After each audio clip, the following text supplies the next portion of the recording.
美国海军公布了新一代驱逐舰的设计方案，这艘船算不算是美国版的055 Plus？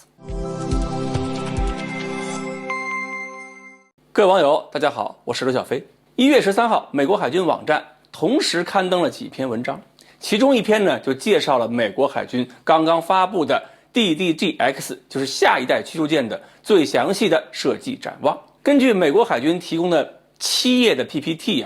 这艘新驱逐舰应该能够提供更强大的导弹武器携带能力、更强大的传感器、更远的反舰作战和对地打击射程，还要有大功率的定向能武器，要有更好的生存能力，以及比原来伯克级低25%的运行成本，还要求对现有的作战指挥和后勤系统不能造成明显冲击等等条件。具体说，什么叫更强的导弹武器携带能力呢？就是这艘船前甲板32个 MK41 垂直发射装置，未来可以在第二阶段更换成12个大型的垂直发射装置。那么这种大型装置应该是用来发射海军型号的高超音速导弹，有这个导弹之后，就能够实现更远的反舰和对地作战攻击。在雷达方面呢，初期要使用14英尺口径的37模块的 ANSPY6 V1 雷达，后期可能要增加模块，增加到57模块，那么探测能力就是分阶段进行提升。至于说定向能武器，根据 PPT 显示第一阶段暂时不考虑，第二阶段要装150千瓦激光炮，而美国海军希望这个舰艇的动力系统应该能够支撑600千瓦的水平，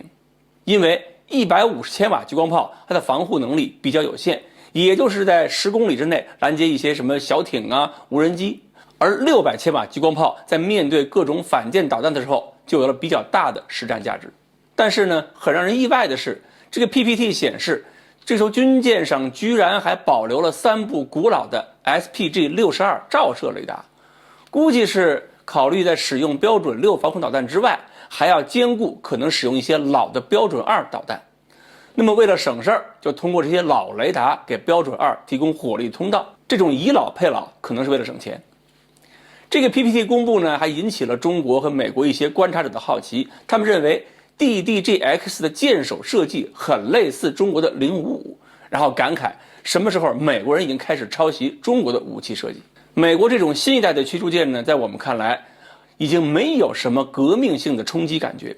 也不会认为它给美国海军带来什么特别明显的技术和战术优势。但是客观说，它的配置说明它的作战性能相当的全面而且强大，一旦交付，应该能在一定时期之内呢压我们055一头。但是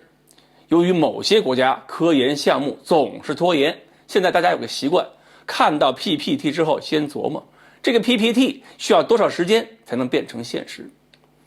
而美国方面呢，去年12月初 DDG-X 的设计负责人就已经向美国国会做了个汇报，原来预期2028年可以交付第一艘，现在看来交付时间已经改变，而且很有可能再改变一次。可见美国现在已经变得跟东方某个人口大国一样，越来越不靠谱。至于说为什么这么不靠谱，我们可以看一看美国海军学院网站同一天刊登的另外2篇文章。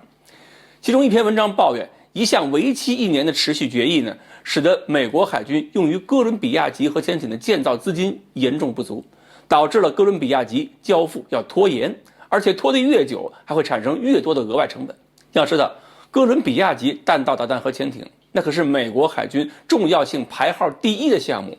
已经建设的项目都要这么推迟，那么还留在 PPT 上的 DDG-X 优先级只能是更靠后。而另一篇文章抱怨海军即将提交的2023财年预算让美国海军的情况比2022年更糟糕。2名众议院军事委员会的成员呢，把这种情况说成是对美国海军的血腥屠杀，会造成令人难以置信的破坏和灾难性后果，将来就没法在台湾问题上采取行动和中国抗衡。说到底呢，和空军一样，是美国海军的老装备实在太多，要整体翻新的话实在太花钱。以前都是美国人用军备竞赛把别人折腾得够呛，现在呢，军备竞赛要把美国人自己拖得头疼，也真是活久见。